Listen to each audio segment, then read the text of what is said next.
तो कोटा में ग्रामीण अंचल के मतदान केंद्रों पर कई रंग बिरंगी तस्वीरें भी देखने को मिल रही हैं। पोलाई कला मतदान केंद्र पर सांस्कृतिक प्रस्तुतियों से मतदाताओं को मतदान के लिए प्रेरित किया जा रहा है। मतदाताओं के मनोरंजन करने के लिए राजस्थानी कला और संस्कृति के सराबोर सांस्कृतिक प्रस्तुतियां दी जा रही है और मतदाताओं को जागरूक भी किया जा रहा है। रंग बिरंगे किस तरह की तस्वीर राजस्थान में, देखिए एक ब्रेकिंग न्यूज, ये दिखाएंगे तस्वीरें आपको, लेकिन बड़ी खबर आ चुकी है। 4 घंटों का वोटिंग परसेंटेज, 4 घंटों का वोटिंग परसेंटेज 26% से ज्यादा प्रदेश में अब तक मतदान हो चुका है। 26 कुछ प्रतिशत यहां पर अभी तक वोट डाले गए, लेकिन तस्वीरें भी देखनी जरूरी हैं। इन तस्वीरों को देखिए और समझिए 26% को और आगे बढ़ाना है। इस 26% को और आगे बढ़ाना है और पहले चरण की जो भरपाई है उसको पूरा करना है। ये देखिए, ये है राजस्थान, ये है राजस्थान की पहचान, ये है राजस्थान की संस्कृति और क्या तैयारियां वहां पर की गई हैं चुनाव आयोग की तरफ से, स्थानीय लोगों की तरफ से। यहां कलाकार पूरे पारंपरिक वेशभूषा और परिधान में नृत्य करते हुए, डांस करते हुए, इसका ऑडियो भी हम आपको सुनाने की कोशिश करेंगे, क्योंकि ये रंगीलो राजस्थान है, ये हमारा राजस्थान है। और हमारे राजस्थान में अगर सरकार देश के लिए चुननी है तो किस तरीके से ये हाथ में रावण हत्ता लिए हुए हैं और ये प्रतीकात्मक घोड़ी नृत्य यहां पर आप देख सकते हैं, ये भी यहां पर कलाकारों के जरिए किया जा रहा है। नाच गाकर जो मतदाता आ रहे हैं उनका शुक्रिया अदा किया जा रहा है और मतदाताओं को प्रेरित किया जा रहा है। आइए, और ये न्यूज़ 18 राजस्थान भी अपील लगातार आपसे यही कर रहा है, आइए वोट डालिए इन 13 सीटों पर अगर आपकी वोट है। आइए, और अगर देश के बाकी हिस्सों में जहां पूरे 88 सीटों पर 13 राज्यों में वोट डाले जा रहे हैं, आप तक यह खबर पहुंच रही है सोशल मीडिया के माध्यम से, टीवी चैनल के माध्यम से, तो आप भी अपने मत का इस्तेमाल करने के लिए आइए। देखिए कोटा की ये रंग बिरंगी तस्वीरें और इन रंग बिरंगी तस्वीरों के जरिए उत्साह, ऊर्जा अपने आप आती है। तस्वीरें निकलकर वो भी सामने आ रही हैं जब दूल्हा अपनी शादी के साथ फेरे लेने से पहले पहुंचता है मतदान केंद्र पर और कहता है कि मेरे लिए जरूरी काम अपनी सरकार चुननी है, अपना जनप्रतिनिधि चुनना है, अपना सांसद चुनना है। शादी भले ही जीवन में एक बार होती है, 5 साल में भले ही यहां चुनाव होता है, लेकिन जरूरी है अपनी सरकार, अपने देश का निर्माण और अपने नेता का चुनाव करना भी। शादी भी होगी लेकिन मत पहले है। महिलाओं को हमने सुना, लंबी लंबी कतारों में लगी हुई महिलाएं दिखाई दी, कहा जी पूजा बाद में करेंगे, घर का काम बाद में करेंगे, खान पान बाद में करेंगे, पहले वोट डालेंगे। और इन तस्वीरों के जरिए वोटर्स को जगाने की कोशिश, वोटर्स को बताने की कोशिश, वोटर्स को यह अपील करने की कोशिश कि आप बड़ी से बड़ी संख्या में, ज्यादा से ज्यादा संख्या में निकलकर बाहर आइए।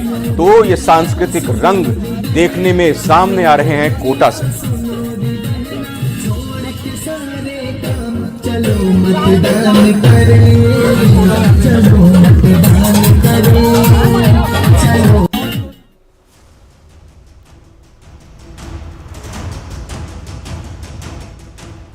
तो चलो मतदान करें, इस अपील के साथ इस मतदान प्रतिशत को बढ़ाना है। एक एक सीट का हाल भी बताते हैं। अजमेर में 24.43%, भीलवाड़ा 25.15% लोग अपने मत का इस्तेमाल कर चुके हैं। चित्तौड़गढ़ में 26.48%, कोटा में बहुत ही ज्यादा मतदान प्रतिशत इस लिहाज से अभी तक देखा जा रहा है 28 को भी पार कर चुका है।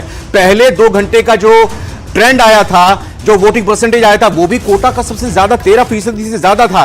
कुल मिलाकर चित्तौड़गढ़ की देखिए आपके सामने 26.48%, कोटा 28 से ऊपर, अजमेर में कम है 24.43%, भीलवाड़ा में अजमेर से ज्यादा 25.15% लोगों ने अब तक अपने मत का प्रयोग किया है। अगर हम एवरेज देखते हैं, अगर हम एवरेज के जरिए समझने की कोशिश करते हैं, पहले 2 घंटों में 11.77%, इसको डबल करते हैं तो 22-23% बनता है। यानी कि उससे, यानी अगले जो 2 घंटे रहे हैं, 9 बजे से लेकर 11 बजे तक का वक्त वो रहा है जिसने पहले 2 घंटों को मात दे दी है। हर 2 घंटे में मात देनी है वोटिंग परसेंटेज के जरिए। शाम तक जब 6 बजे तो पिछले सारे रिकॉर्ड टूटने चाहिए मतदान के।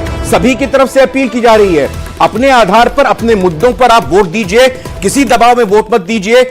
हर लिहाज से निष्पक्ष, निर्भीक, स्वतंत्र चुनाव कराने की चुनाव आयोग की कोशिश और चुनाव आयोग की तरफ से तैयारी भी की गई है। कोई आपकी शिकायत है, कोई आपकी समस्या है, वो भी आप पहुंचा सकते हैं। लगातार वोटिंग परसेंटेज इन 13 सीटों का आपकी टीवी स्क्रीन पर इस वक्त दिखाई दे रहा है। 4 घंटों में राजस्थान में अब तक 26.84% मतदान हो चुका है। 26.84%, 7 बजे से लेकर 11 बजे तक के 4 घंटों का यह मतदान प्रतिशत आपके सामने आ रहा है। चित्तौड़गढ़ में 26.48%, कोटा में 28.30% मतदान हुआ है। जालोर सिरोही में 28.50%, पाली में 24 कुछ फीसदी यहां पर है। यानी 2 सीटें बड़ी महत्वपूर्ण नजर आ रही है जिन्होंने 28% के आंकड़े को पार कर दिया है। पहली जालोर सिरोही और दूसरी कोटा में जबरदस्त मुकाबला, प्रहलाद गुंजल, ओम बिरला के बीच। जालोर सिरोही में जबरदस्त मुकाबला, लुम्बाराम चौधरी बीजेपी के, उनके सामने वैभव गहलोत। तो यहां पर वोटिंग परसेंटेज इस लिहाज से देखने में सामने आ रहा है। कोटा को अगर देखें, ग्रामीण क्षेत्र भी आता है, शहरी क्षेत्र भी आता है, लेकिन चूंकि कोटा एजुकेशन सिटी है, शहरी हिस्सा भी और शहरी आबादी भी अच्छी खासी है। जालोर सिरोही की अगर बात करें, 2 जिलों की मिलाकर ये लोकसभा सीट है, कॉन्स्टिट्यूंसी है, यहां पर भी मुकाबला कांटे का है। और इस जगह पर भी 28% से अगर मतदान ऊपर होता है तो ये एक बेहतर है। होड़ होनी चाहिए, हर लोकसभा सीट के वोटर के बीच में होड़ होनी चाहिए। जनता पार्टी के प्रति लोगों का रुझान और बढ़ा है, क्योंकि कांग्रेस ने अपने घोषणा पत्र में अपीसमेंट की उनकी पुरानी आदत को फिर से एक बार रिपीट किया है।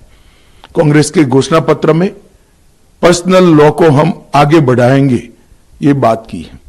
मैं राहुल गांधी जी को पूछना चाहता हूं, पर्सनल तो क्या ये देश अब सरिया के आधार पर चलेगा? किस प्रकार का पंथ निरपेक्ष संविधान आप इस देश में चाहते हैं? हमारा संविधान पंथ निरपेक्ष है। देश के कानून धर्म के आधार पर नहीं बन सकते। भारतीय जनता पार्टी ने अपने घोषणा पत्र में स्पष्टता के साथ कहा है, हम यूनिफॉर्म सिविल कोड को लाएंगे। सभी पंथ मजहब के लोगों के लिए एक ही कानून होगा। हमने ट्रिपल तलाक समाप्त किया है, यूसीसी की शुरुआत की है, उसको हम आगे बढ़ाएंगे। राहुल गांधी जी पर्सनल लॉ की बात करते हैं, वो देश को खंड खंड तोड़ने की बात है। और सरिया के आधार पर क्या यह देश चलेगा? किसी एक धर्म के कानून के आधार पर यह देश नहीं चल सकता। ये देश में पर्सनल लॉ नहीं चल सकते। ये भारतीय जनता पार्टी का फर्म बिलीफ है। मोदी जी ने जो गरीब कल्याण के काम किए हैं, उसके कारण गरीबों में मतदान का बहुत उत्साह है। दलित, आदिवासी, पिछड़ा समाज और गांव के गरीब, सभी वर्ग के गरीब बहुत उत्साह के साथ मोदी जी के लिए वोटिंग कर रहे हैं।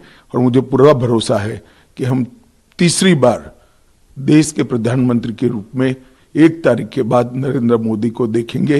ये सब भारतीय जनता पार्टी के कार्यकर्ता और करोड़ों देशवासियों की भावना है। केंद्रीय गृह मंत्री अमित शाह को आपने सुना, आरोप लगाते हुए कांग्रेस पर, अपीजमेंट का आरोप लगाते हुए, तुष्टीकरण का आरोप लगाते हुए, साथ ही यह कहते हुए कि बड़ी संख्या में मतदाता वोट करने के लिए निकल रहे हैं और रिकॉर्ड बनाएंगे, काफी संख्या में आगे भी आएंगे और प्रधानमंत्री नरेंद्र मोदी के नेतृत्व में सरकार बनाएंगे। यह बात अमित शाह गृह मंत्री कहते हुए।